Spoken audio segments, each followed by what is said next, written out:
much for joining us, Asim bhai. I look forward to all my participants benefiting quite a lot from you. All the best. Thank you, Dr. Faiza, for giving a very generous introduction. I believe there are already 70 participants, so more will be joining in a couple of minutes. Yes, So should yes, yes. yes, okay. So We have by now we have 80, 82. It's growing by the second, so okay, we can start. we And can start. Yes, right. Thank you, thank you. Thank you. Uh, Dear participants, I Assalamu know alaikum, that sir. Assalamu alaikum. Alayhi Salam. I know that you are from different regions of the country, from different disciplines, from different, say, colleges. So obviously, we can see the diversity of the entire country reflected in this reasonably huge group, right? Normally, we don't get this opportunity to talk to a group as large as this, but in this particular case, uh, because of our compulsions, we are interacting with a very large group. But this can also be a kind of blessing also because otherwise 220 participants cannot join a course. I'm a student of English and I also occasionally write. And when I write, I also write to get published. And of course, I also write for different platforms, different places, which include academic journals and sometimes also uh, had occasion to write books and also sometimes writing proposals for books or writing reviews of books, writing on different aspects of text. In other words, when I'm talking about writing, my talk also has something to do with my own experience and how I myself encounter problems in putting together sentences, making something coherent, writing something which is understandable or which can be understood by people. So obviously here a lot of it is coming from experience and when somebody has taught for more than 3 decades, experience also can become a very, very valuable guide, right? But what I must say and I must emphasize that each day probably is a learning day. Each day we are learning new things, each day when we are writing something. So I must talk about something that I did yesterday and try to draw some lessons from yesterday's experience. I was going to post or email one write up. This was a write up on one very interesting book on Mughal art and culture. This is published by Nyogu Books. What I found in this book was there were beautiful illustrations, paintings, and then there were 13 very well researched essays. Right. It was almost complete, and I was going to email that. And the last week also, I sent a write up and I'll just share that experience. And I'm trying to gather some tips from those experiences about writing. So yesterday, as I looked through that piece, actually what happened was that I was not able to email that in the morning because the battery of my laptop uh, was very low. So I thought maybe I'll do that in the evening. In the evening, I again opened my piece and I read that and I noticed that at some places I had written the spelling of Babar Nama, that is a book, Babar Nama, as Babarnama. So that means here there was one minor problem that instead of writing the spelling as Babur, I happened to write Babar. There were some other such issues, right? And I also noticed that, okay, some sentences probably were not very, very clear. And I noticed yet another very important thing that I needed to bring that write-up to a satisfactory close. So that means if I had sent that write-up, if I had emailed that write-up in the morning yesterday, maybe it would have gone with some of these problems, with some of these mistakes. On the other hand, in the evening, I was able to say correct those things, right? And that's why it is always important that whenever you are sending something for publication, or whenever you are posting something, even on social media, on your Facebook page, then be very doubly sure what you have written. That means this process of revision becomes extremely important in our act of writing. And when your draft goes through this process of revision, obviously it becomes better and better, and maybe there comes a time when you are ready. So the lesson that was learned was this: that in the morning it was a slightly different draft, and in the afternoon it was different. Again, another experience, and I'll share that experience also with you. See, a fortnight ago, I read one write-up by famous actor Nasiruddin Shah, and this was a write-up on Dilip Kumar's death. I read that write-up and I thought that maybe I can respond to that write-up, maybe if not a rejoinder, then at least I must show my disagreement with the tone and tenor of Mr. Shah's write-up. I wrote that write-up, I sent that write-up to one news portal.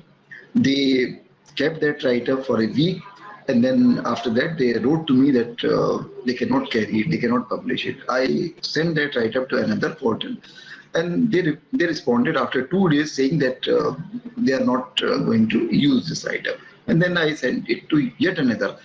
But when I sent this to yet another, in between there was a gap of 1 day, and I read this write-up again, and I noticed one serious mistake in that write-up.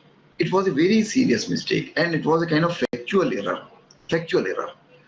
Now, this is another aspect, that when we are writing something, we are not simply looking at grammar, coherence, organization. Another extremely important thing is that we are also fact-checking, because you can be forgiven for your typos, you can be forgiven for your mistakes of grammar, but if there is a factual error, then obviously it can be very, very embarrassing for you. Very, very embarrassing for you. Later you can say, oh, this was a mistake, but once something is published, then you don't have a second chance, right? Okay, you do have sometimes a second chance. Let me also share this tip. When you send something and that is published in print, say for example, if Hindu carries something, or if Indian Express carries something which I send, but in the online version of that write-up, probably you can write to the editor that, okay, this is a mistake and please remove this mistake. This was a slip on my part, and maybe you can remove that mistake. So in the online edition, they can still do that. But again, you know that it is not good to write to the editor second time or third time that you committed this mistake, because editors are also very, very busy people. Sometimes they may not respond to your email. They may not respond, right?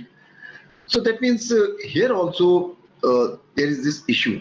But here again, from examples we are learning.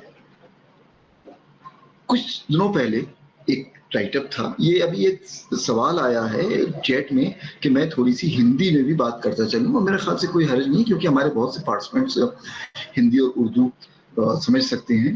तो जो लोग सिर्फ English समझते हैं, especially people from Kerala or other places, what I'll do, I will talk about the same point, but I'll briefly explain that in Hindi and Hindustani also, so that everyone can follow. मैं अभी बात ये कर रहा था कि जब हम लिखते हैं तो लिखने में 2 पॉइंट्स बहुत ज्यादा इंपॉर्टेंट होते हैं। एक तो ये समझना कि शायद हमारा हर दिन सीखने का दिन है, और जब हम कोई चीज लिखते हैं तो हमें बहुत बार उसको देखने से फायदा होता है। और मैंने यहाँ पर 2 मिसालें दी कि जैसे मैंने खुद 2 राइटअप भेजे, तो उसमें एक राइटअप में बिल्कुल ईमेल करने वाला था और एक राइटअप दूसरी जगहों से रिजेक्ट होकर वापस आया था। तो जब उसको दोबारा हमने देखा तो एक राइटअप में मुझे एक फैक्चुअल एरर नजर आई, और मैं वो फैक्चुअल एरर भी आपको बता दूं। वो फैक्चुअल एरर क्या थी? वो फैक्चुअल एरर ये थी कि हम बात कर रहे थे कि ये दिलीप कुमार ने सितार सीखा एक फिल्म के लिए, और उसमें पूरा उन्होंने 1 साल लगाया सिर्फ सितार इसलिए सीखने के लिए कि वो जब पर्दे पर उनको देखा जाए तो कोई ये ना समझे कि ये कैरेक्टर जो है सितार जो है खेलना नहीं आता, इसको सितार बजाना नहीं आता। और वो ये शॉट किसी डबल से भी नहीं करवाना चाहते थे। तो 1 साल उन्होंने सितार सीखा। अब लेकिन ये फिल्म थी कोहिनूर, मैंने गलती से उस वक्त लिखने में शायद कोई दूसरी फिल्म लिख दी थी। अब ये मेरे लिए एक मेरी फैक्चुअल एरर थी जिसको मैंने शायद दूर कर लिया टाइम रहते।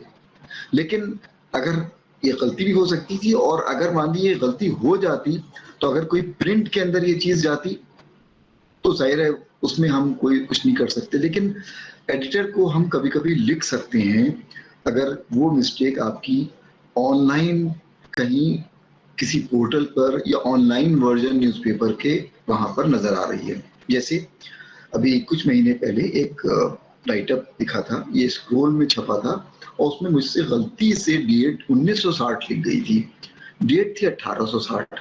फिर मैंने लिखा उनको, उन्होंने उसको फौरन उन्होंने 1 मिनट के अंदर उन्होंने उसको करेक्ट कर लिया उसमें।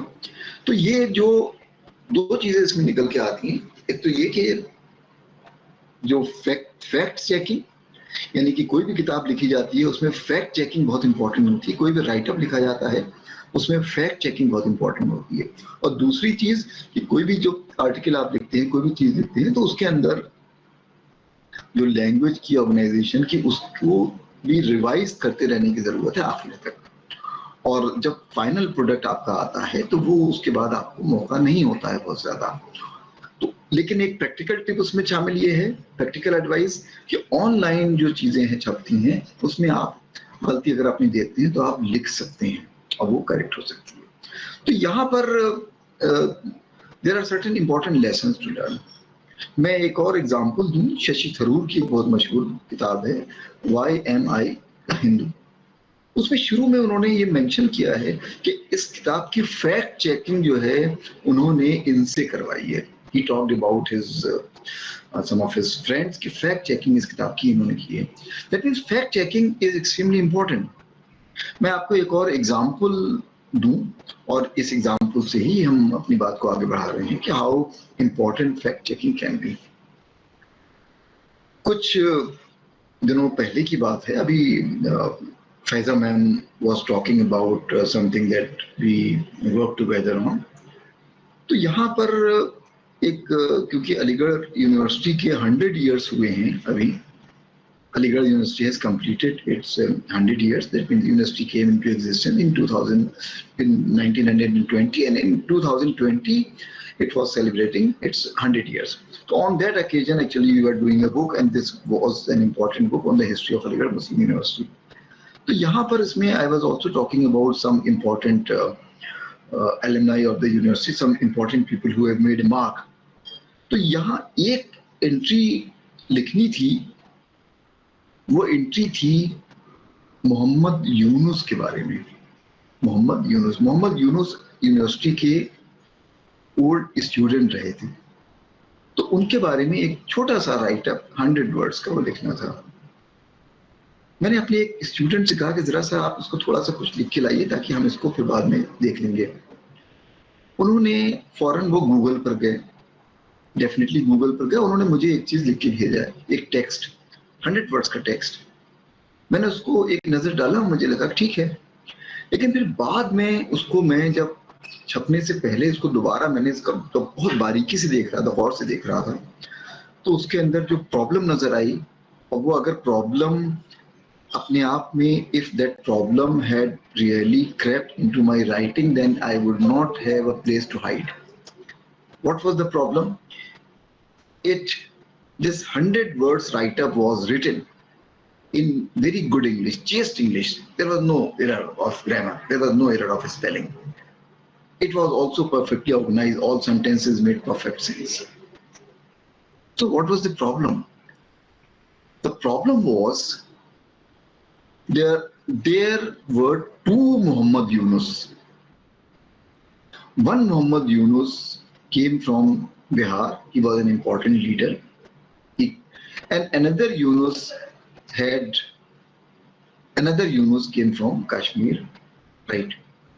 So thing is that the gentleman read 2-3 write-ups on both these Yunuses without realizing that they were two different persons. He got to know their achievements put together in a text, and nobody who did not know them individually would suspect that there was anything amiss in that write-up. यानी कि कोई उस पर suspect नहीं करता कि भाई दो लोग जिनका दोनों का नाम मोहम्मद यूनुस है, दोनों के बारे में गूगल में इंफॉर्मेशन मिल रही है और हमारे रिसर्चर ने दोनों के बारे में इंफॉर्मेशन कलेक्ट करके एक राइटअप बना दिया।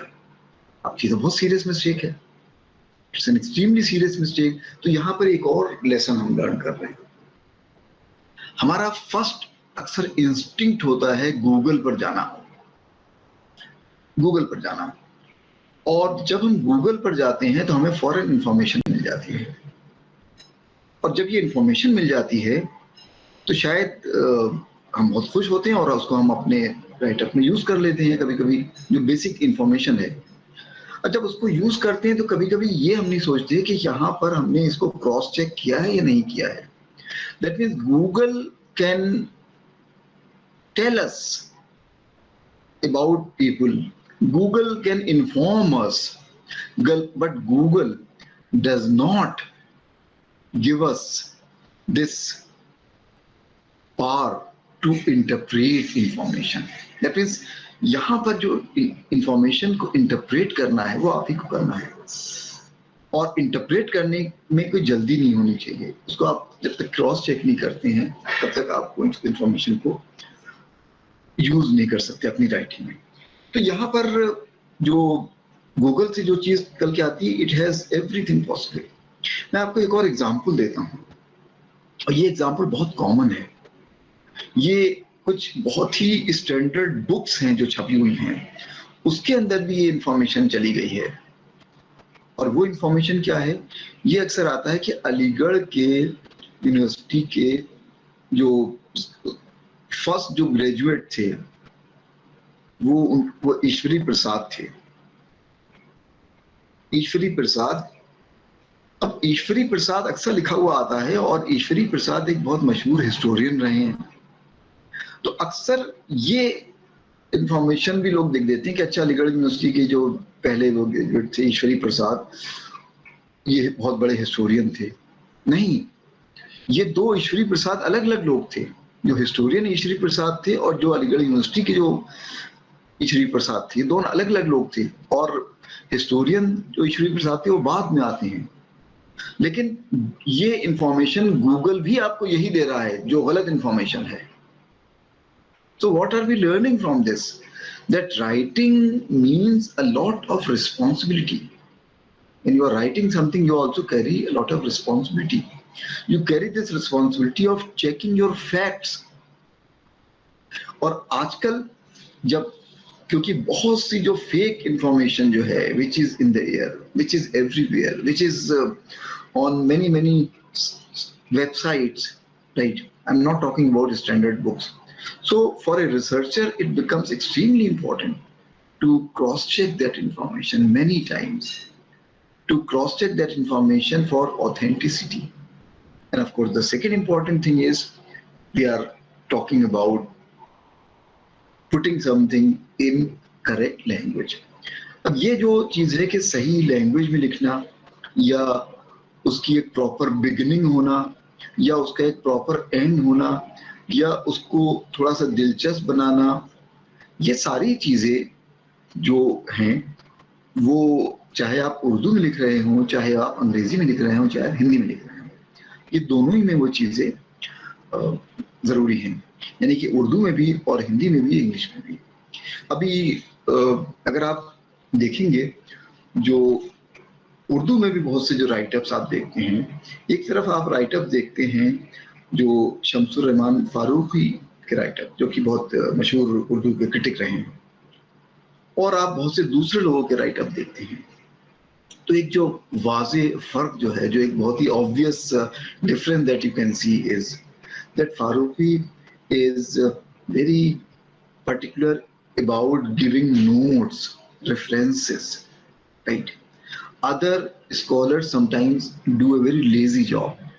They write up are interesting, बहुत अच्छे लिखे हुए हैं, उर्दू में बहुत से पढ़ता हूँ, बहुत अच्छे हैं, लेकिन उनमें कोई रेफरेंसेस का कल्चर नहीं है नीचे देने का। तो इसका मतलब ये भी है कि जो रेफरेंसेस को देना, खासतौर से जो एकेडमिक राइटअप्स में, वो बहुत इंपॉर्टेंट होता है। और यहाँ पर ये रेफरेंसेस को देना हमेशा बहुत मुश्किल काम होता है, थोड़ी सी उसमें मेहनत ज्यादा लगती है। बैठ के कोई चीज ऐसी लिख देना तो बहुत थोड़ा सा उसके अंदर एक that is a kind of lazy job, right? तो ये जो चीज है कि जो फैक्ट चेकिंग, और दूसरी चीज जो आपकी जो है, जो कोई भी इंफॉर्मेशन जो चीज लिखते हैं तो उसकी लैंग्वेज चेकिंग, यानी कि these are two different aspect, तो अलग अलग चीजें हैं फैक्ट्स को चेक करना। अब एक और इशू आता है, वो इशू बहुत इंटरेस्टिंग है। ये कॉन्सेप्ट समझने की जरूरत है कि जो, देखिए इसमें क्वेश्चन है एएमयू एस्टैब्लिश इन 1875 और 1877। सवाल किसी ने पूछा है, देखिए एएमयू को एक स्कूल के तौर पर 1875 में शुरू हुआ था, जो स्कूल था सबसे पहले, और 1877 के अंदर वो MU college, Mohammedan Anglo oriental college बना था, और 1920 में वो यूनिवर्सिटी बनी थी। ये तीन अलग अलग डेट्स हैं, 1875, 1877 पहले स्कूल, फिर कॉलेज, और फिर 1920 में university. Okay, now coming back to this question which is an extremely important question. देखिए जब हम कोई वर्ड यूज करते हैं राइटिंग, तो राइटिंग तो देखिए अगर हम देखेंगे तो उसमें तो बहुत वैरायटी होती है, राइटिंग बहुत अलग अलग तरह की होती है। यानी कि राइटिंग तो एक सिंगल वर्ड है, लेकिन राइटिंग इतनी अलग अलग तरह की होती है, किताबें इतनी अलग तरह की होती हैं, आर्टिकल्स इतने अलग तरह के हो सकते हैं। इसलिए जो एक चीज बहुत समझना जरूरी है राइटिंग में, वो है जिसको हम कहते हैं कॉन्सेप्ट ऑफ जॉनरा, यानी कि कॉन्सेप्ट ऑफ जॉनरा। अब अगर हम इसको थोड़ा सा ऐसे समझें कि जो सारी जो तसानीफ होती हैं,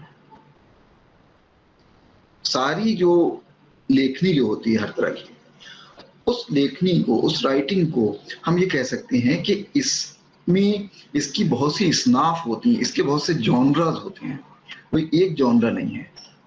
और जरा सा इसको थोड़ा सा समझने की कोशिश करते हैं, we try to understand this concept of genre, जो राइटिंग की अलग अलग तसानीफ इसनाफ होती हैं, यानी कि सिंफ होते हैं अलग अलग।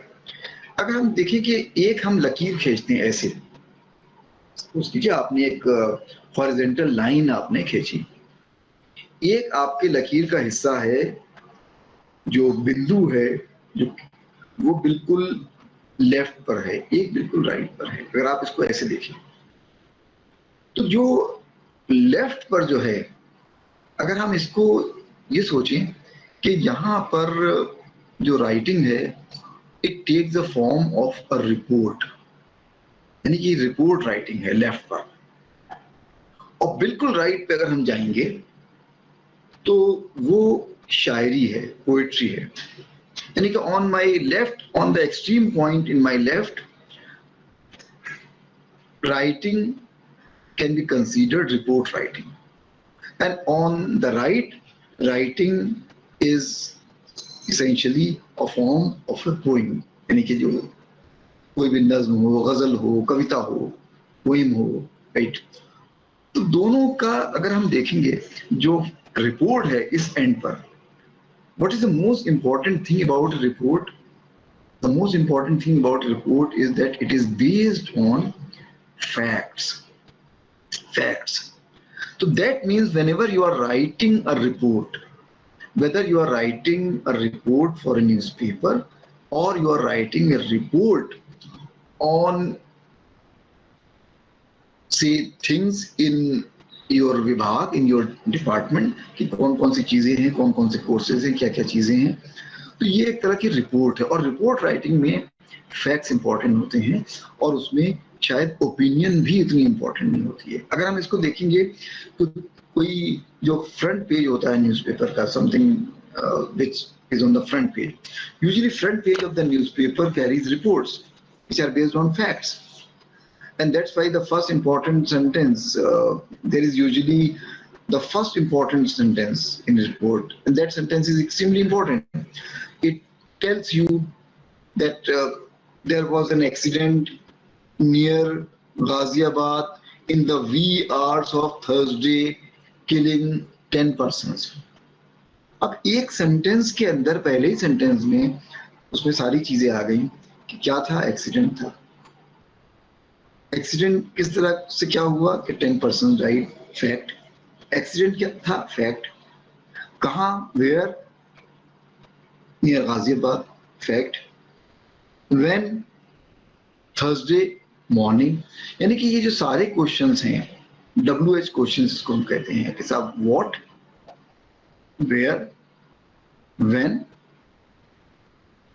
हाउ, ये सारे एक ही जुमले में, एक ही वाक्य में, एक ही सेंटेंस में कभी कभी आ जाते हैं, और फिर उसके बाद उसकी डिटेलिंग होती है। राइटिंग में इसको हम एक और टर्म भी यूज करते हैं कि ये एक तरह का प्रीव्यू है। प्रीव्यू जो पहले सेंटेंस में आया, और ये ऑर्गेनाइजेशन का पार्ट है, प्रीव्यू है, और ये प्रीव्यू जो है उसकी बाद में डिटेलिंग होती है। यानी कि रिपोर्ट राइटिंग का स्ट्रक्चर इस तरह का होता है कि you have a preview where all these things, what, where, when, how, they are taken up maybe in the first sentence, maybe in the first two sentences, और उसके बाद उसकी डिटेलिंग होती है। इसलिए आपको कभी भी रिपोर्ट लिखनी हो तो ये सवाल ध्यान याद रखिए कि किस बारे में है, क्या है, कहाँ, ये फैक्ट्स को बेस्ड है। तो ये जो लेफ्ट हैंड पे हमने बात की कि report writing is all based on facts, तो ये बहुत समझना जरूरी है कि when you are writing a report or you are writing an opinion piece. I'll come to that later. Right side तो फीलिंग, इसमें फीलिंग इंपॉर्टेंट है। पोइम के अंदर फीलिंग यानी कि जो एक सेंटिमेंट है, एक थॉट है, एक जज्बा है, एक इमोशन है, एक एक्सपीरियंस है, यानी ये जो सारी चीजें जो हैं वो पोइट्री के अंदर आपको मिलेंगी। और ये राइटिंग इसीलिए फैक्ट से बिल्कुल डिफरेंट है। It is entirely different from facts. यानी कि अगर आप एक सेंटेंस लिखते हैं, आई एम ड्रिंकिंग टी, और ये सेंटेंस अगर रिपोर्ट में है तो ये you are stating a fact. लेकिन अगर आप एक पोइम का हिस्सा है ये कि आई एम ड्रिंकिंग टी, तो इसकी कोई फैक्चुअल इंपॉर्टेंस नहीं है। और इसीलिए पोइट्री जो फॉर्म ऑफ राइटिंग होती है, या जो इवन जो फिक्शन है वो भी पोइट्री के नजदीक होती है। वो basically that is considered non utilitarian, non pragmatic, non-utilitarian, aesthetic. That means it does not have that kind of functional value. It has a different purpose because your feelings are more important, emotions are more important. Report writing, facts are more important. लेकिन एक बहुत ज्यादा writing वो भी होती है जो यहाँ पर होती है, सेंटर में होती है, यानी कि left right, but some writing is also there at the centre. और जिसको हम सेंटर को हम रखेंगे अगर राइटिंग को, तो हम कहेंगे कि साहब ये राइटिंग जो है ये आर्ग्यूमेंट पर बेस्ड होती है, आर्ग्यूमेंट, और ये आर्गुमेंटेटिव राइटिंग होती है, आर्गुमेंटेटिव राइटिंग। और आर्गुमेंटेटिव राइटिंग क्या होती है, उसके अंदर रीजंस होती हैं, यानी कि आप कोई आर्ग्यूमेंट्स एडवांस करते हैं, you advance some arguments, you also think that what others may think about your arguments and you take those imagined arguments also into account and you write. So ये जो बीच की राइटिंग है, और इसको हम ये भी कह सकते हैं जो आपकी एकेडमिक राइटिंग है, जो आप लिखते हैं, चाहे वो आप किसी किताब का रिव्यू लिखते हैं, और यू राइट ए बुक, और you write an essay, or you write an article in a newspaper, or you write an opinion piece, or you write an academic paper for a journal, तो ये सारी writing जो इसको हम कह सकते हैं कि ये एकेडमिक राइटिंग है, और एकेडमिक राइटिंग आमतौर से आर्गुमेंट्स पर बेस्ड होती है, रीजंस पर बेस्ड होती है. That means argument, academic writing is essentially argumentative writing. और इसीलिए जब कोई आप थीसिस पढ़ते हैं या कोई किताब पढ़ते हैं या कोई आप आर्टिकल पढ़ते हैं, तो आप ये पूछते हैं कि what is the argument of the writer, what is the argument of the writer. अब देखिए ये भी बहुत इंपॉर्टेंट सवाल है. मुझे अक्सर ये एक्सपीरियंस होता है कि कभी स्टूडेंट्स जो हैं, जो पीएचडी के स्टूडेंट्स हैं, वो किसी चीज पर काम कर रहे हैं, they are working on something, and if I ask them, and even when they have written their PhD, when I ask them, what is your argument? What is your argument in your thesis? या अगर आपने किताब लिखी है तो and I ask you, what is your argument in the book? तो ये argument जो है आपको 3-4 लाइनों के अंदर बता देना चाहिए. That means you must be able to state your argument, talk about your argument in 2-3 sentences, right? And then of course there will be a detailing of that argument.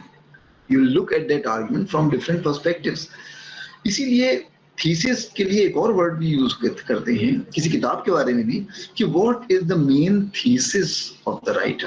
यानी कि what is the main thesis of the writer, यानी कि writer का मुकदमा क्या है, इस लिखने वाले का क्या मुकदमा है, इस लिखने वाले का जो खास इसका जो पॉइंट है वो क्या है, यानी ये किताब किस बारे में है.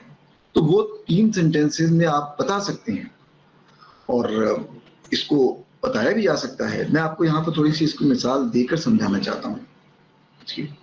अगर हम ये पूछें कि साहब what is the argument of the writer, मान लिया आप कोई अभी जैसे मैं एक किताब जिसका मैंने जिक्र किया था जो मुगल आर्ट एंड कल्चर पर, तो उसमें तो बहुत से एसेज हैं, लेकिन उसमें अगर हम आर्गुमेंट किताब का देखें 2-3, तो या एक ऐसे के आर्गुमेंट हम बात करेंगे, तो किताब हर एसे में एक आर्गुमेंट है.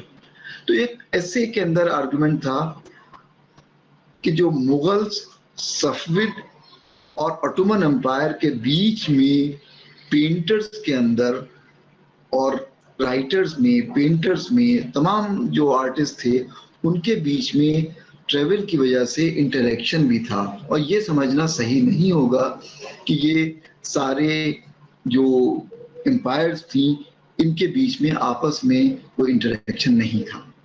Main argument is this. एक और हम एग्जांपल दें, एक और राइट अप से, और इससे मैं इसलिए दे रहा हूँ कि मेरे माइंड में फ्रेश है क्योंकि अभी मैंने जल्दी किया.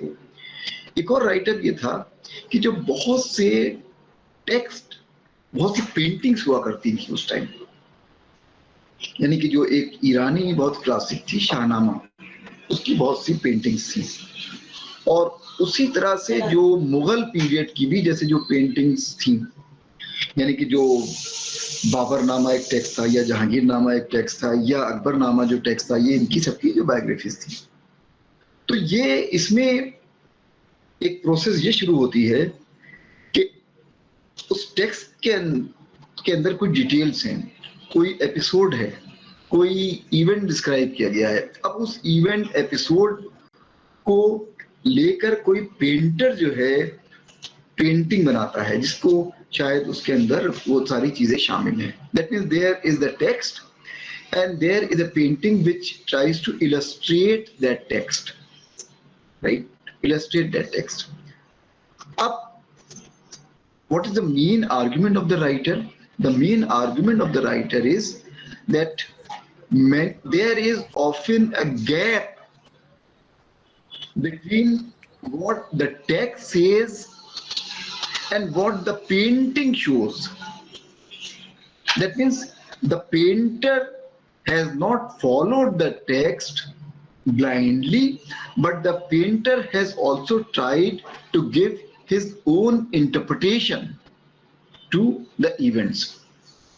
देखिए ये मेन आर्गुमेंट है And this argument is summed up in just 2 lines. Many Mughal texts which were there in the form of writing, they were illustrated by many painters. But there is often a gap between what the paintings are illustrating from what is there in the text. ये जो writer का main, this is the main argument of the writer, right? Hello. So, yes, please. So please. Good morning, please. sir. Sir sorry to interrupt you, लेकिन ना मैं एक चीज समझ नहीं पा रही थी, इसलिए मैंने आपको बीच में इंटरप्ट किया. सर, हाइपोथेसिस और आर्गुमेंट में फिर किस तरह से डिफरेंस होगा, क्या डिफरेंस होगा? Thank you. Yes, Seema ji, please. देखिए, जो Professor Asim Sujiti, before I know I'm interrupting. Good morning, sir. Before you. Good morning, sir. Morning. All right. Before you respond, as we were very cogently and in an academic fashion, let me very quickly, on behalf of these course participants, let me welcome you. Dr. Faiza has already told you about Professor Asim Siddiqui, his expertise, his rich experience. You know, his articles are published in Guardian, London, on literary issues, and he's a literary critic with original ideas. So you are really in a company of a very good scholar with the pride of our department and university. Please try to benefit as much as possible. बताएं, मोहम्मद शाहनवाज साहब कैसा चल रहा है? Doctor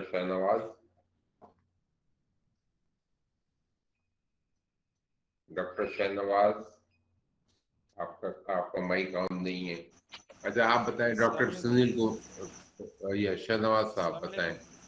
जी, वारिस राम जी बताएं, शाहनवाज साहब कैसा चल रहा है? अल्हम्दुलिल्लाह, अल्लाह का शुक्र है. सर जी, अब तक जितने रिसोर्स पर्सन के बयान सुनाए गए उनकी तकलीफ जो आपके नेटवर्क गुड. अच्छा, आप बताएं. डॉक्टर सुनील की बेनिफिटफुल. गुड. डॉक्टर सुनील कुमार जी बताएं. सर नमस्कार, मैं डॉक्टर सुनील कुमार बास्के हूँ. कोर्स तो बहुत अच्छा चल रहा है सर. आपने जो रिसोर्स पर्सन चूज किया बहुत ही अच्छा है. Thank you sir. चले, आप प्रोफेसर सिद्दीकी की स्कॉलरशिप से फायदा उठाएं. Okay, bye. Thank you. Please review. Thank you. Thank you, sir. Thank you, sir. Thank you, sir. Thank you, sir. Okay, thank you. Please mute yourself. Since there was a question, and let me just take up that question, and then we can continue after that. Okay. The question was, because I was talking about argument in an essay, or argument in a book, or argument in a PhD thesis. Almost a synonymous word is, what is the thesis of the writer? Writer की thesis क्या है? अब सवाल ये था कि जो hypothesis है,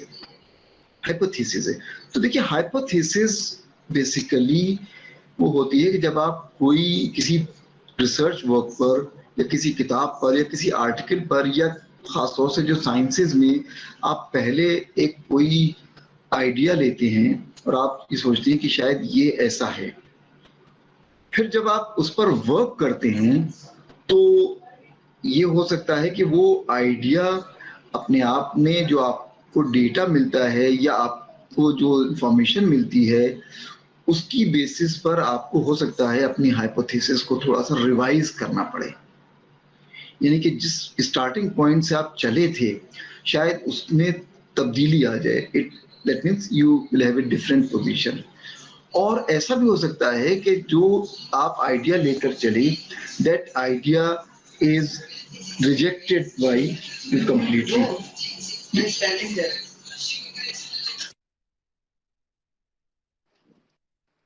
So the idea is important at the beginning, right? But that idea may be revised and that idea may be rejected. Right. So here, if I just go back to that earlier example, मान लीजिए हमने starting point हमारी hypothesis ये थी कि जो Mughal paintings हैं जो बनाई गई हैं उनमें और जो टेक्स्ट लिखे हुए हैं उनमें कोई अंतर नहीं है। यानी कि अगर हम ये सोचें कि जो राइटर्स से लिखने वाले उस वक्त के, वो क्योंकि एम्परर ने उनको एम्प्लॉय किया था या जो बादशाह की वो सेवा में थे, तो वो तो वही लिखेंगे जो बादशाह चाहेंगे, और पेंटर भी बादशाह की सेवा में थे, वो भी वही दिखाएंगे जो बादशाह चाहेंगे। तो ये मान लिया हमारी हाइपोथेसिस है। लेकिन जब हमने उसको देखा पेंटिंग्स को, तो हमें लगा नहीं, ये पेंटर्स ने तो इसमें कुछ डिफरेंट चीजें कही हैं। तो हमने अपनी हाइपोथेसिस को रिवाइज किया और फिर ये जो हमारा स्टार्टिंग पॉइंट था, ये यहाँ पर हम उससे चलकर थोड़ी सी डिफरेंट हमारा आर्गुमेंट हो गया। That is thing. और इसीलिए ये कहा जाता है कि you start with the hypothesis, but as you work on that idea, as you work on that line, you may revise your hypothesis as and when you come across new evidence, new data, new information.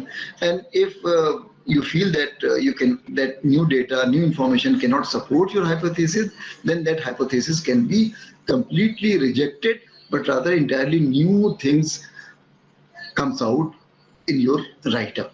तो ये दोनों का difference हुआ उसमें। I hope you understand. Yes, sir. Thank you, sir. Yes, sir. Very clear, very clear. Yeah, but I forgot the thread what I was discussing. Anyway, so I was thinking about just all academic writing. I was saying that all academic writing is basically argumentative writing. And so if we think about this particular word, thesis, argument, then one must be able to talk about one's thesis or one's argument in very brief terms. देखिए, कभी-कभी जो thesis होती है या main argument होता है, वो बहुत कम words में भी introduce किया जा सकता है। मान लीजिए हम बात कर रहे हैं पैंडेमिक की, और उसमें हम एक मेन आर्गुमेंट ये लेते हैं कि globalisation has done more harm than good to our populations. ये मान ली मेन आर्गुमेंट है, globalisation has done more harm than good to our populations. अब ये आर्गुमेंट जो है एक लाइन का है, और हो सकता है पूरी किताब में हमने अपने दूसरे पेज पे, तीसरे पेज पे कहीं इसको हमने इंट्रोड्यूस किया हो, लेकिन ये कि थीसिस स्टेटमेंट है ये हमारा। ये हमारी अगर पीएचडी थीसिस लिख रहे हैं उसमें भी ये आएगा, और अगर हम किताब लिख रहे हैं तो उसमें भी आएगा। तो ये चीज जानना बहुत जरूरी है कि आपको ये पता होना चाहिए कि आपका थीसिस स्टेटमेंट क्या है, आपका जो आर्गुमेंट है वो 2 सेंटेंसेस में आपने कहाँ इस्तेमाल किया है।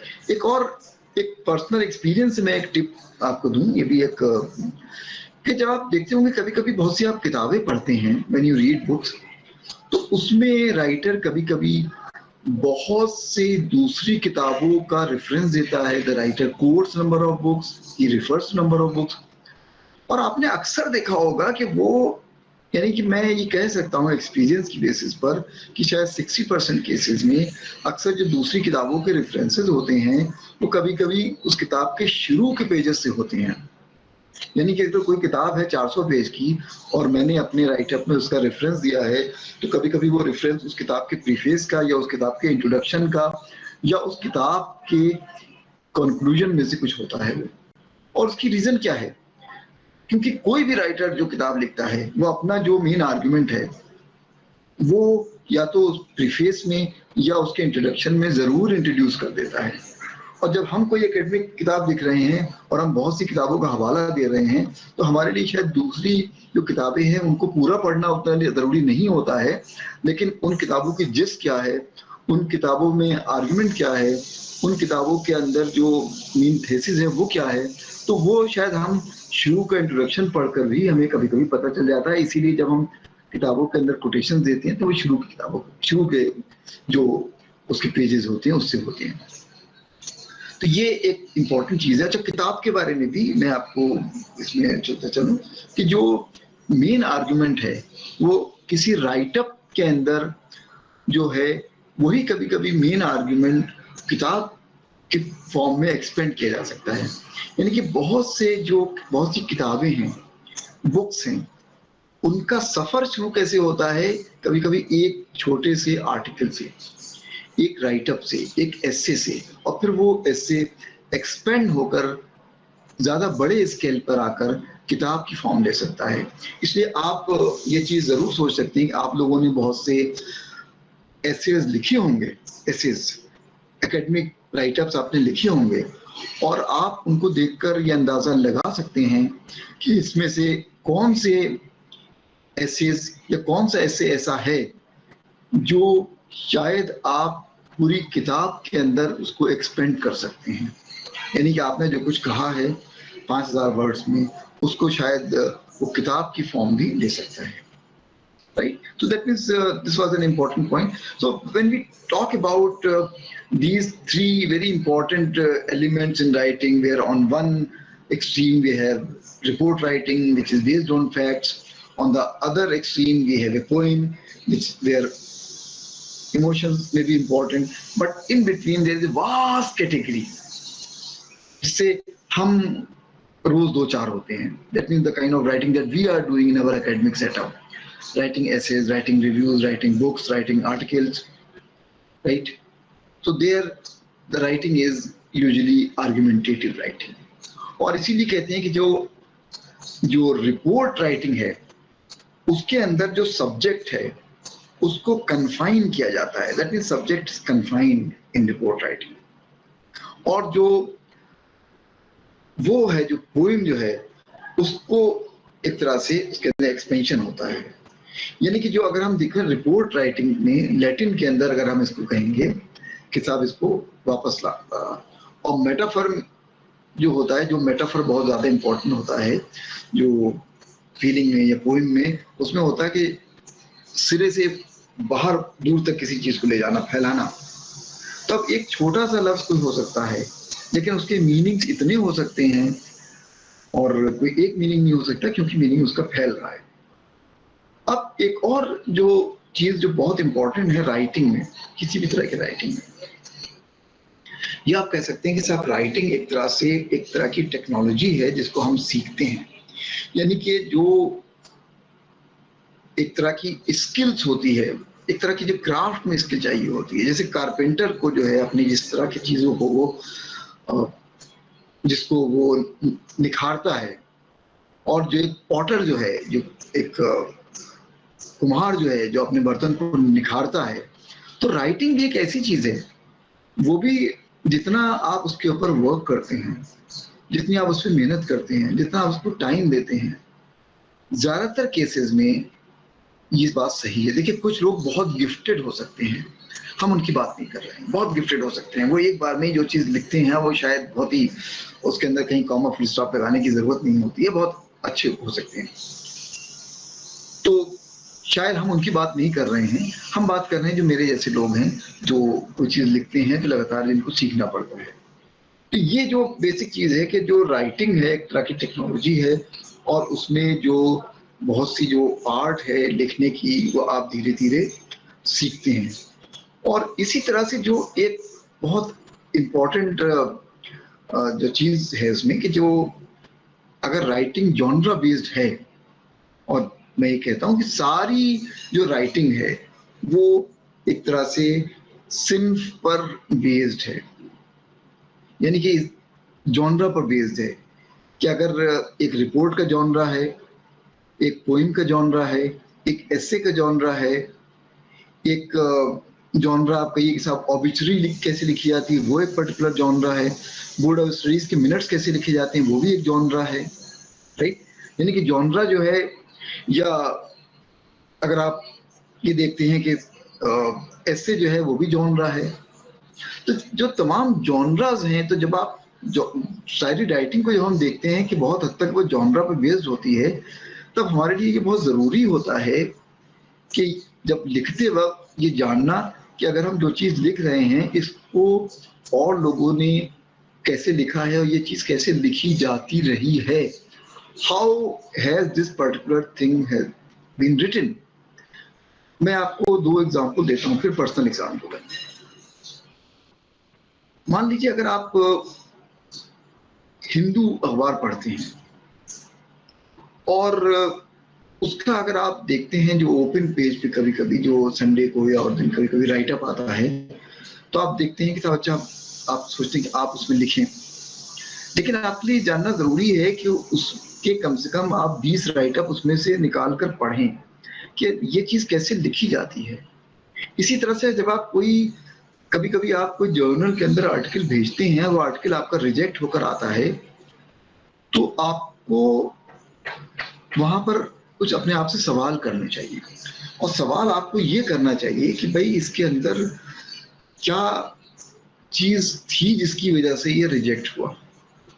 और वहां पर फिर आपके लिए जरूरी है कि आप उसमें दूसरे बहुत से राइटअप जो उसी जर्नल में छपे हैं उनको आप देखिए, पढ़िए, बारीकी से देखिए, और ये देखिए कि इस जर्नल में किस तरह की टेक्निक यूज की जाती है, इसमें लिखने वाले जो हैं वो किस तरह की लैंग्वेज का यूज करते हैं, किस तरह की टेक्नोलॉजी का यूज करते हैं, इसकी लेंथ कितनी होती है एक राइटअप की, इसमें किस सब्जेक्ट के लिखने वाले लिखते हैं।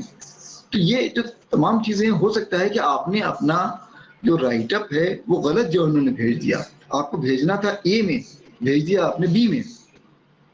तो यहाँ पर शायद आपकी कमी उतनी नहीं है, लेकिन आपने ये जानने की कोशिश नहीं की कि अगर आपका कोई राइटअप है तो वो आपको कहाँ भेजना है, यानी कि उसका टेकर कौन है। और अगर वो जर्नल जो उसका टेकर है जिसमें आप समझती हैं आपने सही जगह भेजा है, तो उसके अंदर आपके राइटअप में क्या चीजें ऐसी हैं जो जिसकी वजह से वो नहीं छप रहा है, तो ये आपको जैसे देखने की जरूरत है। और ये बहुत इंपॉर्टेंट चीज, इसको भी मैं एक्सपीरियंस से बता रहा हूँ आपको। If I mention I am sorry, मैं भैया, can you hear me? Yes, sir. Yes, Yes, sir. sir. Yes, sir. Yes, sir. Clear, sir. Clear, clear, sir. Yes, sir. Right. We lost.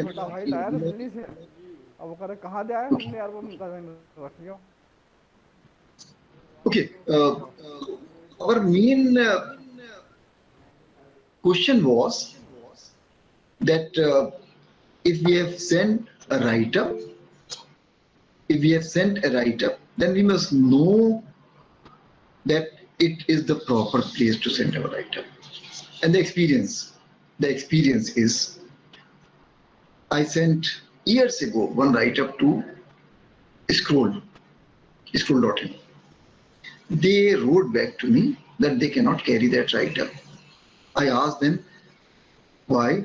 They said, you have used many very difficult terms, especially very specialized kind of terminology. Our readers won't understand that terminology. And the editor wrote, even I don't. So that means it was a kind of tongue-in-cheek remark कि भाई आपके जो बहुत से terms आपने use किए हैं वो हमारे जो पाठक हैं, हमारे जो क़ारीन हैं, वो समझ नहीं पाएंगे इसको, और उनको छोड़िए, मैं भी नहीं समझ पा रहा हूँ। अब मेरे लिए तो ये लर्निंग एक्सपीरियंस था, उसको देखा, बहुत से राइटर्स को उसमें रिवीजन किया, बहुत से वर्ड्स को टोन डाउन किया, और फिर उसके बाद उसको भेजा। अब उनको भेजते हैं तो वो हमेशा छाप देते हैं। तो यहाँ पर ये चीज़ है। इसी तरह से जो गार्डियन का, जिसमें अभी भाई साहब ने जिक्र किया था, इंग्लैंड से निकलता है पेपर, उसमें कोई तो उसमें ये समझ में आया कि भाई उनको एक बार जो एक राइटअप भेजा तो उन्होंने बताया नहीं, आपने इसमें जो चीज लिखी है इसमें आपकी जो टोन है राइटअप की, देखिए ये बहुत इंपॉर्टेंट चीज है, सिर्फ आपकी लैंग्वेज नहीं होती है, ग्रामर ही नहीं होती है, आपकी राइटिंग में टोन भी होती है, टोन।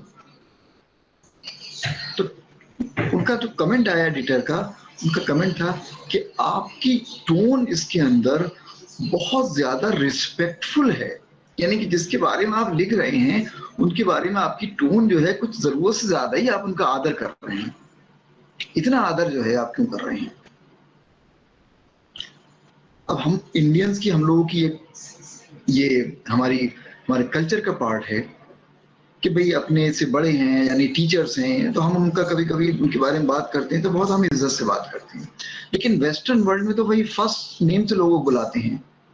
अगर हमारे टीचर हैं मकबूल हसन खान, तो हम तो उनको मकबूल साहब कहेंगे या प्रोफेसर मकबूल हसन खान कहेंगे, लेकिन वहां पर तो वो उसमें मकबूल लिखना है आपको। ये उनका कमेंट आया।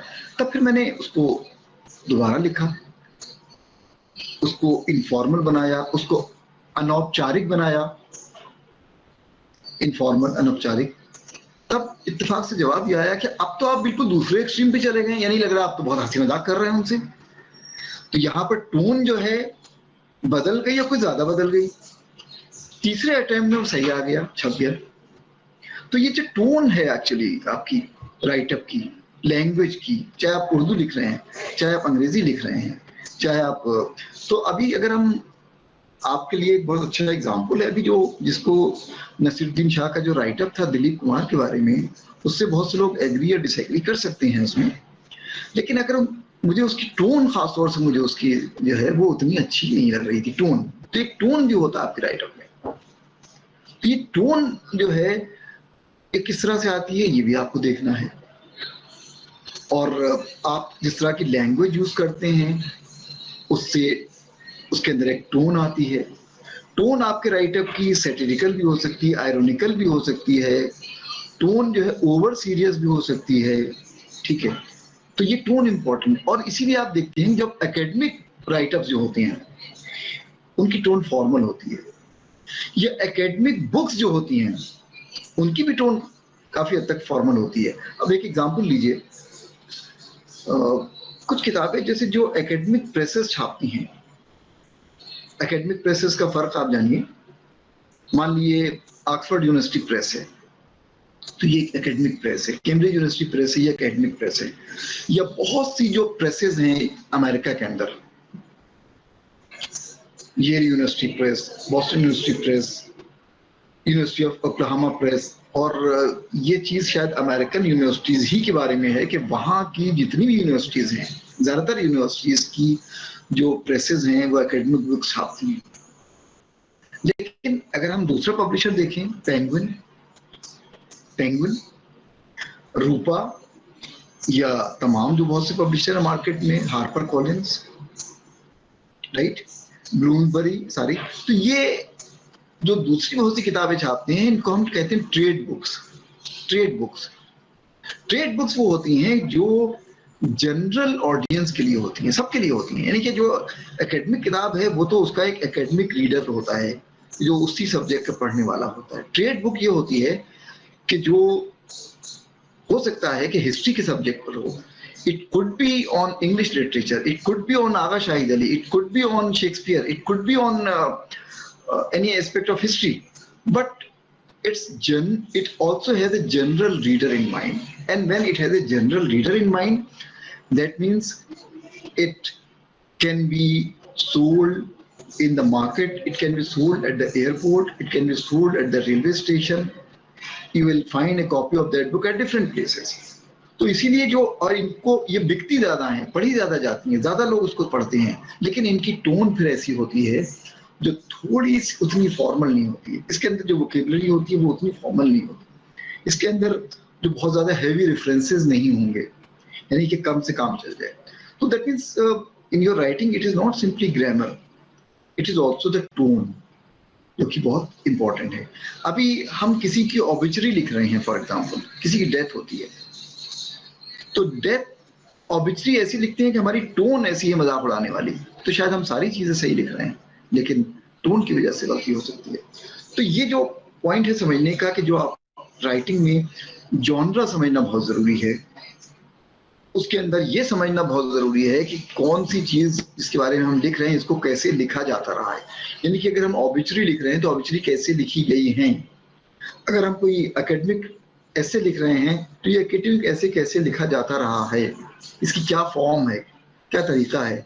इसी तरह से अगर हम कोई न्यूज़पेपर आर्टिकल लिख रहे हैं या ओपन एड पीस लिख रहे हैं या ओपिनियन पीस लिख रहे हैं, तो ये कैसे लिखा जाता रहा है, कैसे और किस तरह से छपता रहा है। तो यानी कि उस पर्टिकुलर फॉर्म में जो चीजें लिखी हुई हैं, all those things which are written in that particular genre, we have to read many of those things. यानी कि अगर कोई नॉवेल भी लिखता है तो जब तक उसने दूसरी बहुत सी नॉवेल्स नहीं पढ़ी हैं वो नहीं नॉवेल लिख सकता. यानी कि that is also important that if you are writing a novel you must know, you must have read lots of novels to understand how novels are written. एक और एग्जांपल आपको इसी देश में कि जो रीडिंग का, चाहे वो नॉवेल का ही हो या किसी भी चीज का हो, कोई अगर पहली बार फिल्म देखेगा, पहली बार फर्स्ट टाइम, छोड़ दीजिए जिसने कभी, इमेजिन कीजिए कि कोई ऐसा शख्स है जिसने कभी कोई फिल्म नहीं देखी हो, तो जब वो पहली बार फिल्म देखेगा तो वो उस फिल्म की फॉर्म से, उसकी लैंग्वेज से, उसके जॉनरा से बिल्कुल फेमिलियर नहीं है. और जब बिल्कुल फेमिलियर नहीं है तो वो शायद उन सब चीजों को नहीं समझ सकता, क्योंकि जब आपने बहुत सी फिल्में देखी हैं तो बहुत सी फिल्मों को देखते देखते आप फिल्मों की ग्रामर भी समझने लगी हैं. जब फिल्में आपने बहुत सी देखी then you also understand the grammar of films. और इसको भी एक हम सच्चे वाकये से हम आपको इसको एक्सप्लेन करें. जब शुरू में अभी, क्योंकि कुछ दिनों पहले दिलीप कुमार की डेथ हुई उसमें, तो उसमें उनसे रिलेटेड एक उनकी ऑटोबायोग्राफी के अंदर एक किस्सा है. अपने वो जो उनके फादर थे, ये जो उसका एक ट्रेडिशनल हाउस होल्ड था, वो ये नहीं चाहते थे दिलीप कुमार कि उनके फादर को, घर वालों को पता चले कि वो फिल्मों में काम करते हैं.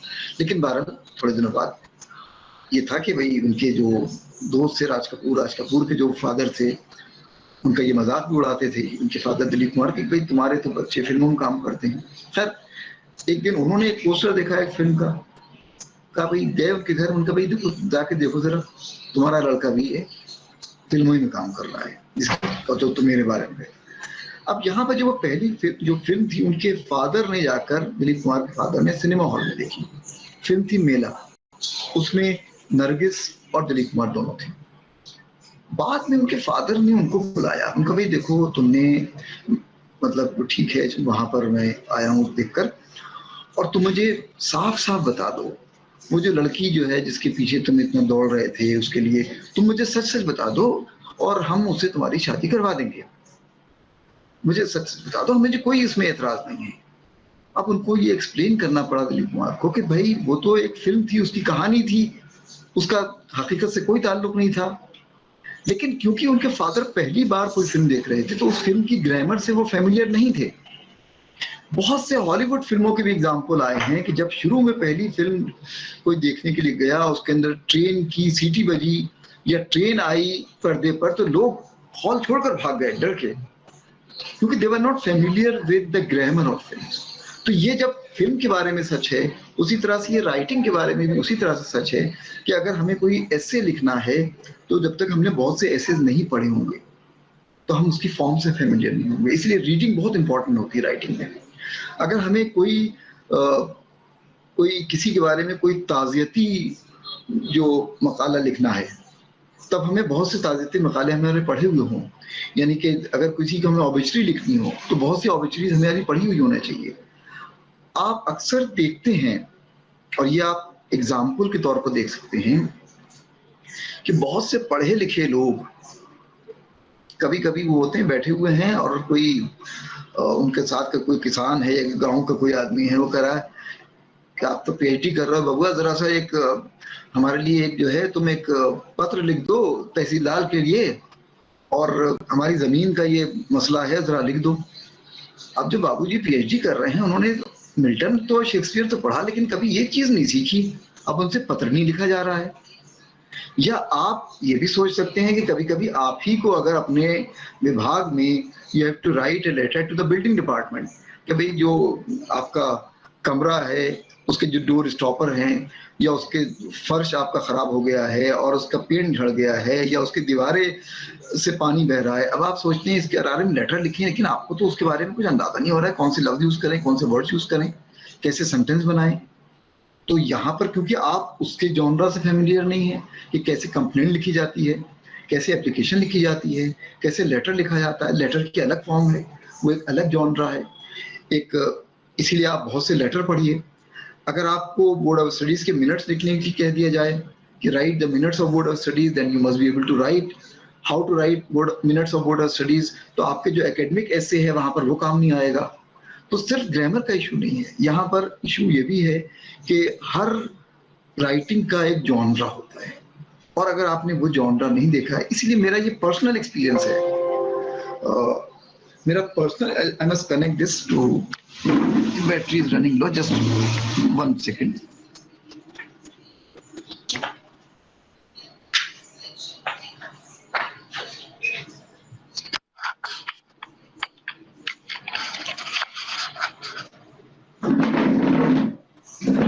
Yes, so this is my personal experience that we require possibly mastery of different genres of writing.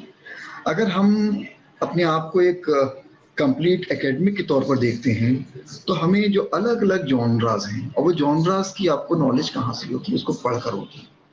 जितना आप उसको देखते हैं, जितना उसको पढ़ते हैं, उतनी, इसीलिए कहा जाता है कि जो लिखने में, यानी कि जो लिखने में जो बेसिक चीज है वो है सबसे पहले रीडिंग, लॉट ऑफ रीडिंग, बहुत सी रीडिंग, अलग अलग तरह की रीडिंग, और उससे रीडिंग से आप सीखते हैं, राइट। अब तैयार राइटिंग के बहुत से दूसरे एस्पेक्ट्स भी हैं, कि साहब उसकी बिगनिंग होती है, मिडिल होता है, या उसके लैंग्वेज के बहुत से एस्पेक्ट हैं, राइट, या बिगनिंग किस तरह से करते हैं सेंटेंस की, सब चीज़ों की। तो मेरे ख्याल से ये सारी चीज़ें हम टेकअप कर सकते हैं। एक बार छोटा सा एक आइडिया हम बिगनिंग का ज़रूर आपको दे दें कि कभी कभी बिगनिंग भी, उसकी भी तरीके ये होते हैं, जब आप कोई चीज़ लिखते हैं तो आपके जहन में ये नहीं आता है कि आप कैसे शुरुआत करें, यानी कि कभी कभी ये बहुत मुश्किल होता है आपके लिए सोचना कि हाउ टू बिगिन। तो यहाँ पर मैं 2 अलग अलग तरह की आपसे टिप्स शेयर करूँ कि don't wait for a very good opening sentence. If you feel that you can write from the middle, you can write from anywhere, then do start writing. फिर शायद ग्रेजुअली जब आप उसको रिवाइज करेंगे तो आपको और आइडियाज आएंगे, और उसके अंदर राइटिंग में ज़्यादा स्ट्रक्चर उसका डेवलप होता चला जाएगा। इसी तरह से बिगनिंग अगर आप सोच ही रहे हैं तो उसमें बहुत अलग अलग तरीके हैं बिगनिंग करने के। एक तरीका बिगनिंग का ये भी होता है कि आप कोई एक सेंटेंस से शुरुआत करते हैं जिसको सब मानते हैं, लेकिन आप उससे डिसएग्री करते हैं। It is generally believed that Indians do not do as well in Olympics as they should do because of poor training. But that means you have a different point of view. आप beginning कभी कभी कोई statistic coat करके भी कर सकते हैं, data quote करके। According to a recent survey 60% Indian women want to take up jobs. ये आपने एक डेटा कोट किया है।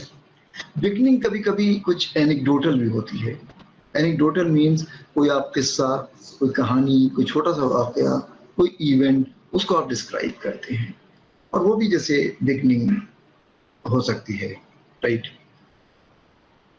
और उसको आप किसी तरह से भी कोट कर सकते हैं कि once I was in this city and I saw this, लेकिन उसका कोई संबंध हो, ताल्लुक हो आपके राइट अप से।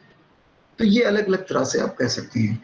मेरे ख्याल से मैं यहाँ पर अपनी बात ख़त्म करता हूँ। I would like to hear from you, और अगर आपकी कुछ क्वेरीज हैं, क्वेश्चंस हैं, तो शायद हम उसको लेते हुए फिर हम इसके बारे में further we can talk about दोस्त।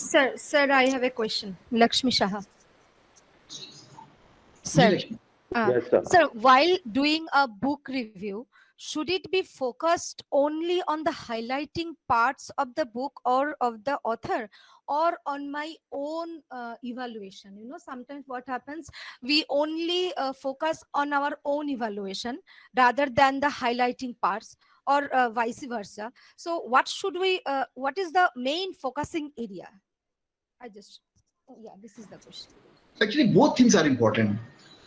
Whenever you are writing a book review, first important thing is actually how many words you are writing. That is also one important, because sometimes you are writing a book review in 500 words, 300 words, there you cannot do much. but sometimes you are also writing a longer review, right? But in a longer review, it is extremely important for you to give a very fair idea about the book, what that book is saying, what this book is about, what is this book saying, right? Its details. And then, of course, that recommendation part or evaluation. So your evaluation, whether you consider that a good book, and if it is a good book, why? If you feel that this book fills up a gap in knowledge, then also that is important. If you can quote other studies, other books which are written on this very subject, then you can mention those other books also, right?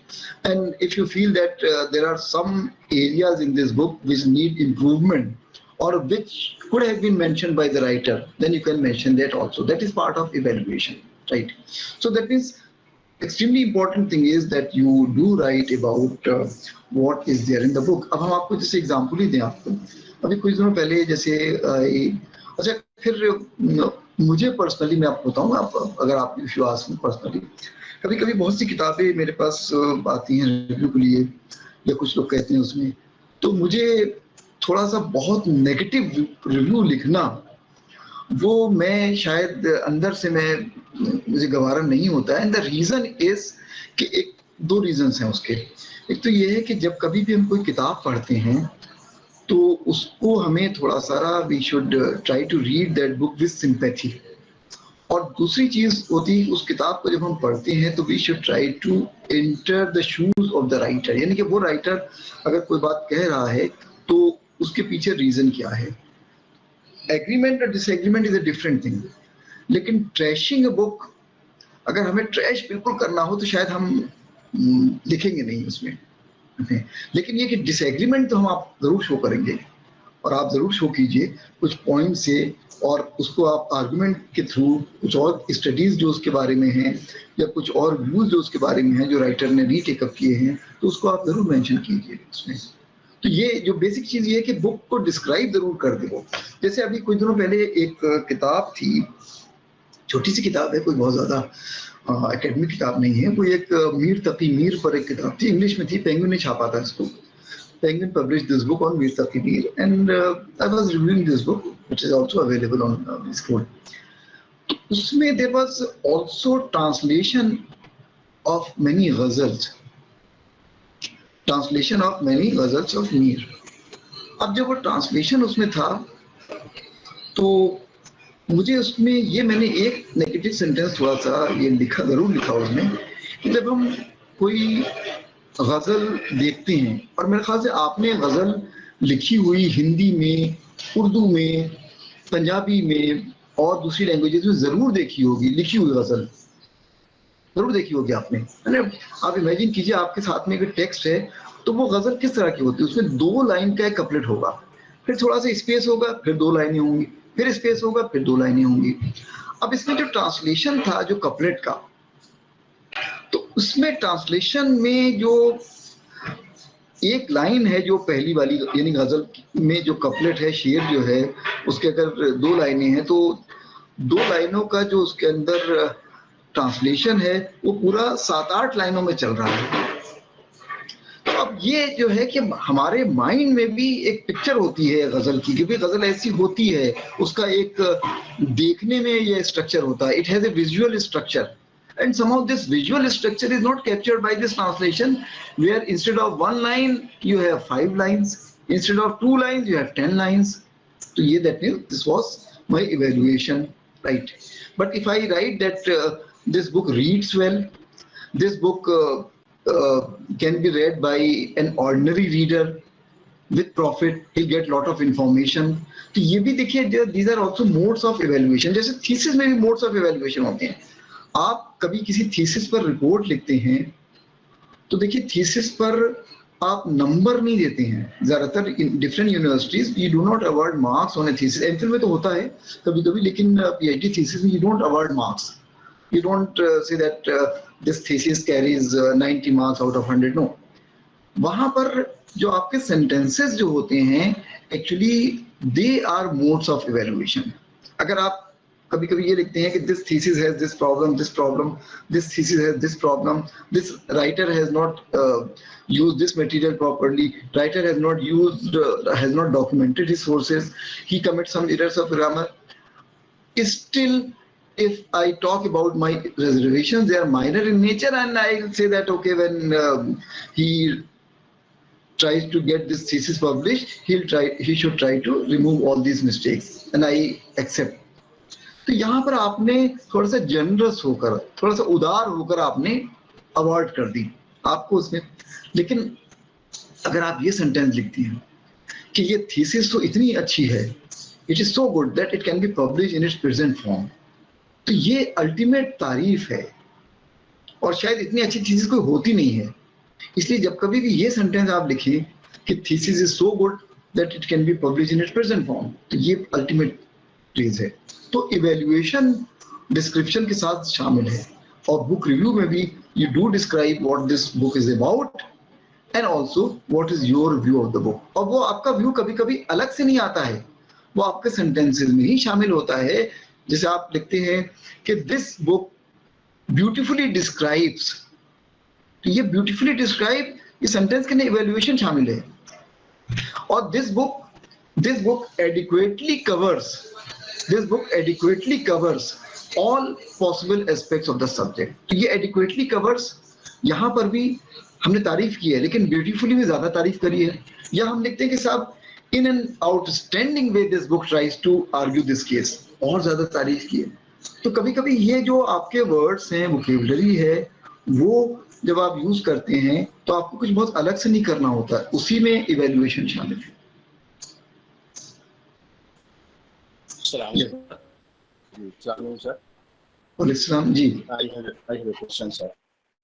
Sir Mohammad Jalaluddin, मैं एक literature का तालिब इल्म हूँ, और literature के हवाले से ये सेशन इतिहास बहुत अहम और मुमकिन, इसमें लिटरेचर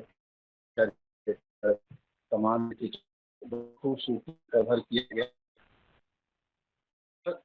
छोटा सवाल ये है, हम लिटरेचर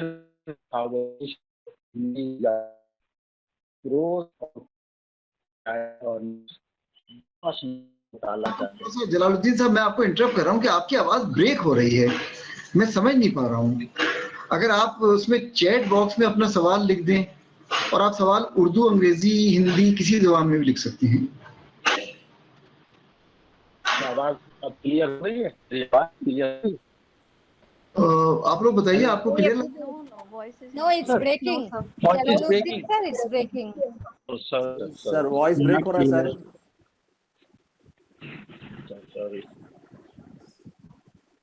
सर का वॉइस ब्रेक हो रहा है सर।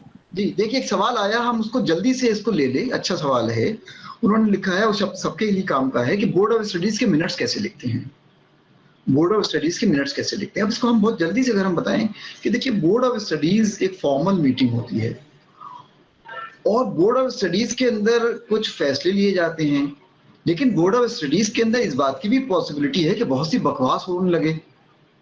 यानी कि किसी भी मीटिंग के अंदर आपको हमेशा ऐसे लोग मिल जाएंगे जो बहुत बातचीत करते हैं, बहुत बोलते हैं, और मतलब इतना बोलते हैं कि जो काम की बात है वो तो 1 ही मिनट की है, और वो उनकी बात जो है 1 घंटा चल रही है। तो देखिए, ये चीज बहुत अहम है कि बोर्ड ऑफ स्टडीज के मिनट्स में first sentence should be written कि भाई जो उसका बोर्ड ऑफ स्टडीज की जो मीटिंग थी, ये ऑर्डिनरी मीटिंग थी या स्पेशल मीटिंग थी। पहले सेंटेंस में ये चीज आ जाएगी। वो कब हुई, डेट आ गई, किस वक्त हुई वो आ गई। यानी कि an ordinary meeting of the board of studies was held on 12 October 2020 at 12:30 PM in the conference room of the university। यानी कि एक पहला सेंटेंस ये आ गया। अब उसमें दूसरी चीज ये है कि वो भी बहुत इंपॉर्टेंट है कि बोर्ड ऑफ स्टडीज को किसने अटेंड किया। अब उसमें आप लिखेंगे the following members were present at the meeting. अब आपने उनके नाम लिखे। ये देखिए, जो बेसिक इंफॉर्मेशन आ गई, मीटिंग कब हुई, कहाँ हुई, किस वक्त हुई, वो स्पेशल बोर्ड थी या ऑर्डिनरी बोर्ड थी, ये लोग कौन लोग उसमें प्रेजेंट थे। अब उसके बाद एक और सेंटेंस उसमें आप देखेंगे कि दीज डिसीजंस वर टेकन, या that this these items were discussed, और यानी कि उसमें जो बेसिकली जो फैसले लिए जाते हैं, डिसीजन दिए जाते हैं, हम उसी के बारे में लिखते हैं कि these decisions were taken। तो वो डिसीजन फिर आप एक एक करके आप लिखते चले जाइए पॉइंट्स में। तो पहली चीज ये कि बोर्ड ऑफ स्टडीज के मिनट बहुत लंबे नहीं होना चाहिए, एक आध पेज से ज्यादा नहीं होना चाहिए उसमें, और उसमें कुछ इंफॉर्मेशन कभी कभी कुछ एनेक्शर की फॉर्म में आती है, यानी कि कहीं कुछ और चीज होगी तो वो उसके अंदर हम उसके अंदर मिनट्स में बीच में लिख देते हैं, सी एनेक्शर 1 एनेक्शर 2 ये है उसमें, यानी कोई डॉक्यूमेंट सब। तो ये बहुत अहम चीज है कि बोर्ड ऑफ स्टडीज में ये चीजें शामिल हैं।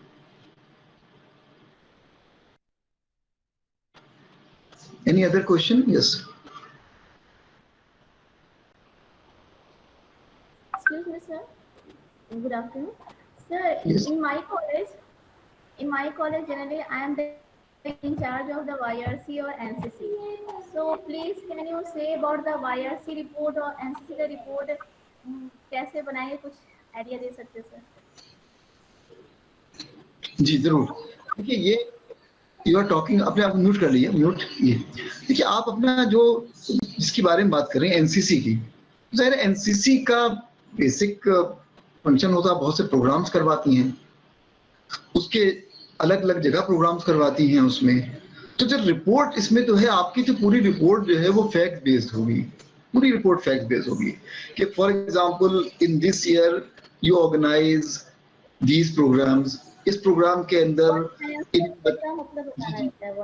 बच्चों ने इनके पार्टिसिपेट किया, इनकी ये परफॉर्मेंस रही, तो ये सारा पूरा ब्रेकअप उसमें होगा, बिल्कुल जैसे उसको जो है आप या कहाँ गई, क्या कैंप ऑर्गेनाइज किए, सारी चीजें, तो पूरी फैक्ट बेस्ड हुई आपकी पूरी रिपोर्ट्स में इसमें।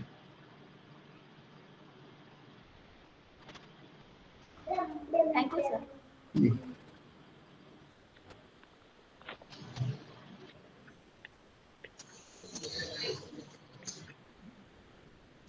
बल्कि आप अपनी उसमें रिपोर्ट में ये भी शामिल कर सकती हैं कि जहां पर कहीं कहीं गई उसमें किसी को कोई इनाम मिला या किसी की तारीफ की गई, बच्चे की तारीफ भी की गई कहीं किसी ने, तो वो आप उसको वहां पर एक आध लाइन में मेंशन कर सकती है, the district magistrate praise the efforts of the team, या जो कुछ भी इसमें।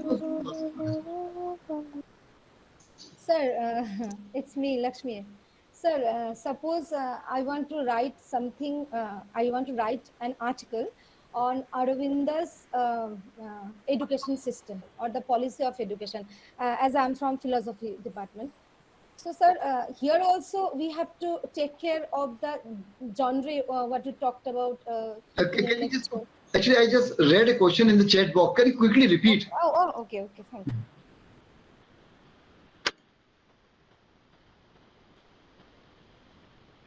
नहीं, आप अपना सवाल दोबारा दोहरा दीजिए, किस पर लिखने की बात कर रही हैं आप? You are talking about writing on somebody. Yeah, Aurobindo sir, Aurobindo Ghosh. Okay. The spiritual leader. Yeah. Right. Okay. So here, if we talk about Aurobindo Ghosh, okay, I mean, a very important writer, but even on writing on Aurobindo Ghosh, for example, if you are writing on Aurobindo Ghosh's poetry, right, on his poetry, then obviously how one writes about poetry, how one comments on poetry, how one interprets on poetry, you'll write in that manner. But if you are writing on his philosophy, so you must know how one writes on philosophy. And when one writes on philosophy, it is usually in the form kind of academic writing, in the form of argumentative writing. You talk about philosophy and you discuss philosophy, you try to analyze his philosophical position. अब यहाँ पर ये देखिए दो चीजें बहुत important हैं। हो सकता है कि आप अरविंदो घोष की डिसाइपल हो या नहीं हो, लेकिन वहां पर आपका जब आप कोई एकेडमिक राइटअप लिख रही हैं तो वो चीज अनइम्पॉर्टेंट है। यानी कि अगर इसको आप ऐसे समझिए कि मान लीजिए कोई पर्सन स्टडी कर रहा है फेमिनिज्म, या कोई पर्सन स्टडी कर रहा है इस्लामिक स्टडीज, तो इस्लामिक स्टडीज पर लिखने के लिए उसको ये जरूरी नहीं कि वो बहुत कोई इस्लाम का मानने वाला हो, वो कोई एथीस्ट भी हो सकता है, लेकिन वो उसको एकेडमिक सब्जेक्ट के तौर पे लिख रहा है, क्योंकि that person is not a preacher. इसी तरह से जब हम फेमिनिज्म पे अगर आप लिख रही हैं तो ये जरूरी नहीं है कि आप फेमिनिस्ट हो, आप उससे एकेडमिक आपका एंगेजमेंट है। इसी तरह से जब आप श्री अरविंदो पर लिख रही हैं तो आप उन पर किस तरह से लिख रही हैं। एक तो मान लीजिए कोई मैगजीन ऐसी होती है जो कोई मान लीजिए श्री अरविंदो ट्रस्ट चला रहा हो, उसमें सारे राइटअप उनकी तारीफ में हो। एक है कहीं अगर आप कोई साउथ एशियन रिव्यू में उनके ऊपर लिख रही हैं, कोई ऐसे इंटरनेशनल जर्नल में जो सोशल साइंसेज या फिलॉसफी में चीजें छापता है, तो वहां पर आपका एकेडमिक एंगेजमेंट है, आपका एक फॉलोअर के तौर पर नहीं है। ये फर्क होना चाहिए। मेरे एक क्विक सवाल था, उसको जल्दी से मैं ले लूं क्योंकि अभी बस 2 मिनट और हैं उसमें, कि जो उन्होंने पूछा था कि बहुत से जर्नल पैसा लेते हैं।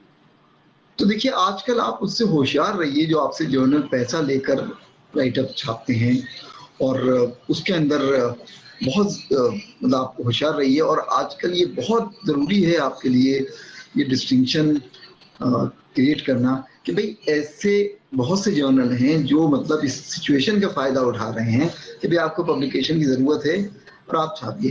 तो इसलिए अगर आपके कुछ अच्छी जगह राइटअप्स होते हैं जिसको लोग उन जर्नल्स को अहमियत देते हैं तो उसकी वैल्यू होती है। इन राइटअप्स की शायद आपके पॉइंट्स कुछ आपको मिल सकते हैं, लेकिन कोई एकेडमिक वर्क नहीं होती उस तरह से। Sir, may I ask one question? Yes, please. Sir, myself Dr. Vivek from Bhagalpur University. Sir मैं बॉटनी का असिस्टेंट प्रोफेसर हूँ, और एक प्रॉब्लम आती है कभी कभी हम लोग रिसर्च पेपर सेंड करते हैं और वहाँ से जो रिपोर्ट आती है उसमें कुछ पॉइंट्स को फोकस करते हैं कि आपका ये कॉपीड है, या फ्लैग रिपोर्ट में बताते हैं कि आपका यह पोर्शन कॉपीड है, और उसका लिंक को देते हैं वो मेरा ही प्रीवियस पेपर रहता है, जिससे कि मैं material methods specially material methods को मैं यूज़ करता हूँ। तो सर हम उनको कैसे आंसर दे सकते हैं या फिर उनको कैसे सेटिस्फाई कर सकते हैं? देखिए कुछ बहुत से जर्नल्स के अंदर ये एक उनकी पॉलिसी भी होती है, जैसे EPW का भी है अक्सर, कि अगर आपकी ही कोई चीज़ लिखी हुई है, अगर आप उसको टेक्स्ट को ज़्यादा यूज़ करते हैं दूसरे उसमें, तो वो उसको एक्सेप्ट नहीं करते हैं। और आजकल प्लेजरिज्म टेस्ट जो है वो हर जर्नल में होता है, मतलब वो उसके अंदर तो वो कभी कभी जैसे एक टर्म ये भी होता है सेल्फ प्लेजरिज्म, यानी कि आपने अपने ही आपको इतना रिपीट किया है उसके अंदर कि वो उनकी पॉलिसी के हिसाब से एक्सेप्टेबल नहीं है, मतलब उसमें। तो ये बेसिक उसमें चीज़ है उसमें। इसीलिए ये होता है कि जब आप कोई चीज़ लिखते हैं तो आपने अपने आप को कितना कोट किया है या कितना आप अपने ही पुराने राइटअप को लिया है, तो ये अलग अलग जर्नल में इसको अलग अलग हो सकता है उसमें। तो क्या सोल्यूशन सर, उनको क्या फिर करना चाहिए, कैसे मॉडिफाई करना चाहिए? सोल्यूशन तो ये कि आपने उसको जरूर उसको कोड जरूर किया होगा आपने अपने वर्ड्स को, या आपने उसका रेफरेंस जरूर दीजिए। उसका एक चीज तो ये है, इन्वर्टेड कॉमर्स में दीजिए, रेफरेंसेस दीजिए। कभी कभी आप सोचते हैं कि आप ही के लिखा हुआ है तो वो नहीं उसमें, तो वो रेफरेंस जरूर दीजिए उसमें। जैसे मैं अभी आपको बताऊं, अभी जिस पे हम एक बुक पर वर्क कर रहे थे, तो उसको करने के बाद पूरा टेक्स्ट लिखने के बाद मैंने उसको प्लेजरिज्म टेस्ट पे लगाया उसमें, तो उसमें पूरा ये लिखा दिया एक जगह भाई बहुत लाल लाल कि भाई ये आपका वहां से है वहां से है, लेकिन वो वहां से एक्चुअली वो था कि वो मेरा ही कुछ वो राइटअप था उसमें, तो वो वहां से था उसमें। लेकिन ये कि उसको हम इस किताब में इसलिए हम यूज कर सकते थे क्योंकि इसकी उस तरह की रिसर्च वैल्यू नहीं थी, लेकिन यहाँ पर रिसर्च वैल्यू जो होती तो वो they are very particular about those thing. तो उसको मतलब ये कि अगर आपने उसको बगैर कोटेशन की यूज किया है तो वो तो बिल्कुल ही सही नहीं है, रेफरेंस नहीं दिया है तो वो तो सही नहीं है। तो रेफरेंस दीजिए, अगर उससे काम चल जाता है, वरना अगर वो इंसिस्ट करते हैं तो फिर आप उसको नहीं लिखिए, वो उनकी पॉलिसी का हिस्सा है। मैं समझता हूँ शायद 1.5 मिनट ज्यादा हो गया है, हमने बिल्कुल सही वक्त शुरू कर दिया था, और मेरे ख्याल से अब हम लोग विदा ले सकते हैं। आपसे मिलना मुझे बहुत अच्छा लगा। Thank you very much. It was a wonderful session. Thank you so much. Great session, sir. Thank you, sir. Great session. Very nice informative. Thank you, sir.